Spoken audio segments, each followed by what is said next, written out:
Hello everybody, welcome back to another video. Today is a video I'm very excited to make because we're going to be talking about Maul Shadow Lord Season 1, and I am very excited to get into this. I have a lot of things to say, so let's go.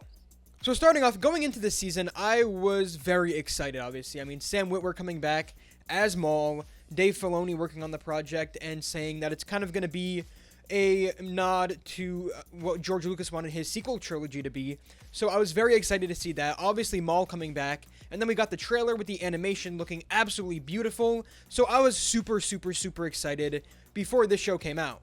But then when episodes 1 and 2 and then 3 and 4 came out, I kind of didn't really care. It's not that I didn't care. I just could not get into it. And I really wanted to. I sat down 2 times to watch episodes 1, 2, 3, and 4.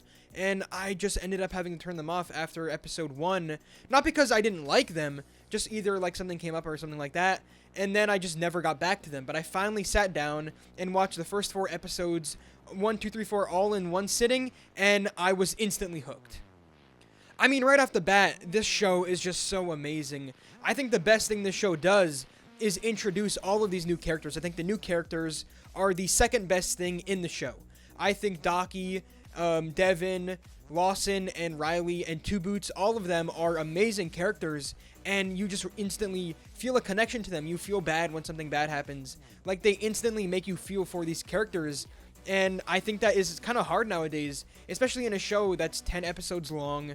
Pretty short episodes. These episodes are only 25, 30 minutes long at most. So, you know, to feel an instant connection to all these characters is, you know, amazing.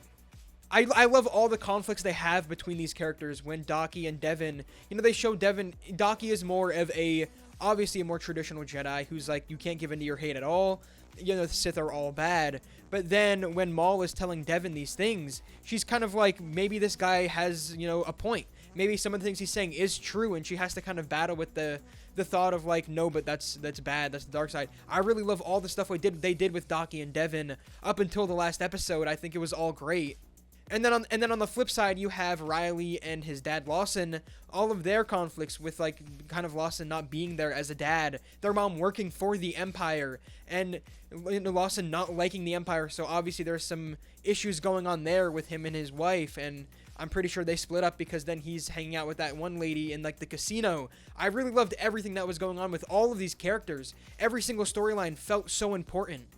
And that is one of my favorite things they did with this show. And then probably my favorite, I mean definitely my favorite thing they did in the show is the animation style. The animation is absolutely beautiful. I obviously love the Rebels and Clone Wars animation style. Those will always be nostalgic to me because I watched those when I was growing up.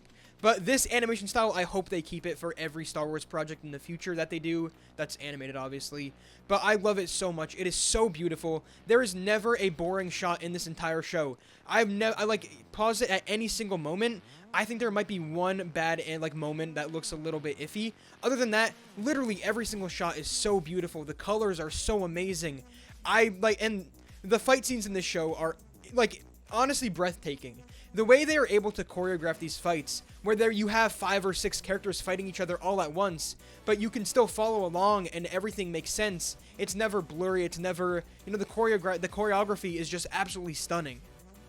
And something that I love is that the entire Star Wars community, from what I've seen, loves this show. I haven't really seen many people complaining about it, and it's such a breath of fresh air to see everybody in the Star Wars community just enjoying something for once.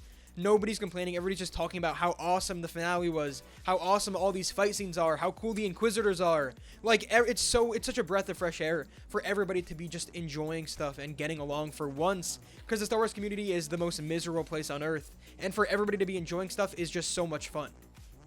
The only negative I've seen people have for the show is the Inquisitors and the power scaling with some of the characters, because the 11th brother, I think he's the 11th brother. I'm 99% sure he's the 11th brother. If I'm wrong, I'm sorry. But the 11th brother gets killed by Ahsoka in the Tales of the Jedi pretty easily, and I literally think she kills him in maybe 4 seconds with his own lightsaber. And then in this show, he's putting up a fight like against Maul, Devin, Daki, all at the same time.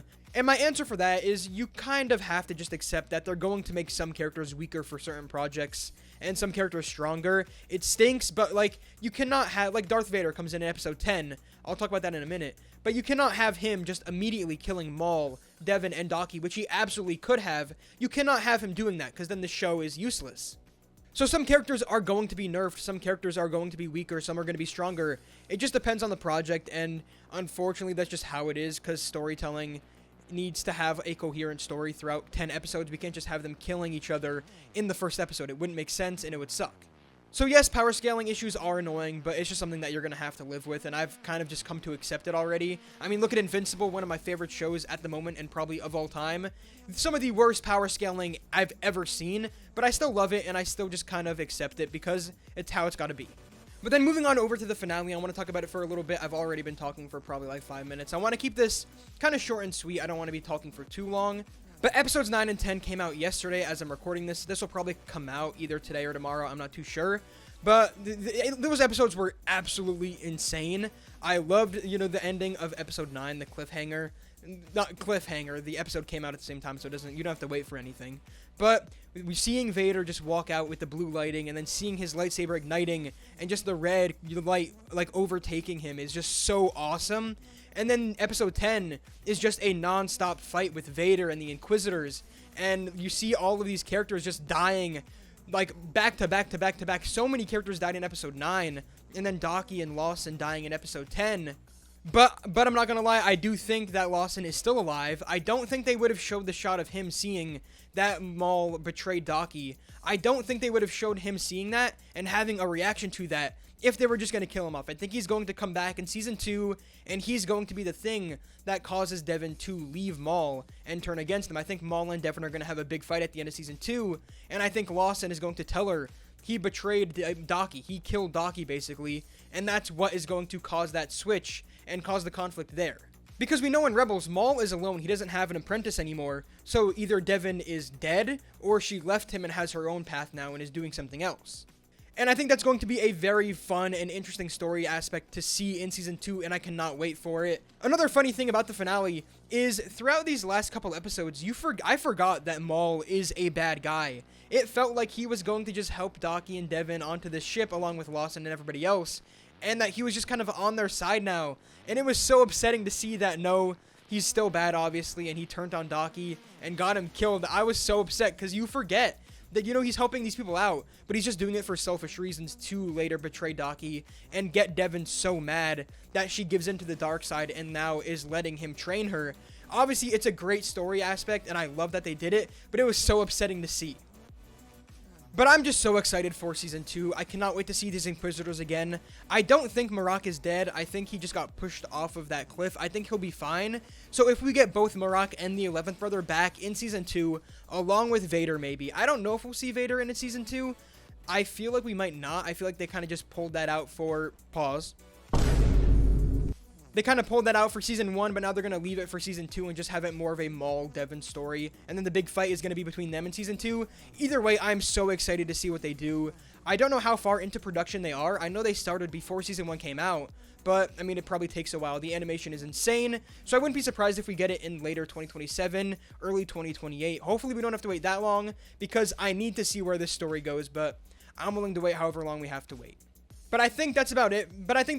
I kept it kind of short today because my throat is killing me. I actually recorded this video before, and then all the footage got lost while I was transferring it over to my computer. So I'm a little annoyed, but I had a lot of fun watching this show. I'm so happy that Star Wars is finally back. Hopefully The Mandalorian and Grogu is pretty good. At least pretty good. I think it's going to be decent. Coming out on the 22nd, I believe, of May. So I'll definitely have a video about that coming out in the later half of the month. But thank you guys for watching. I appreciate you guys so much. Let me know what you guys think in the comments down below. Did you enjoy Maul? Did you not enjoy Maul? Let me know. I want to hear what you guys have to say. But I appreciate you guys for watching, and I'll see you guys later. See ya.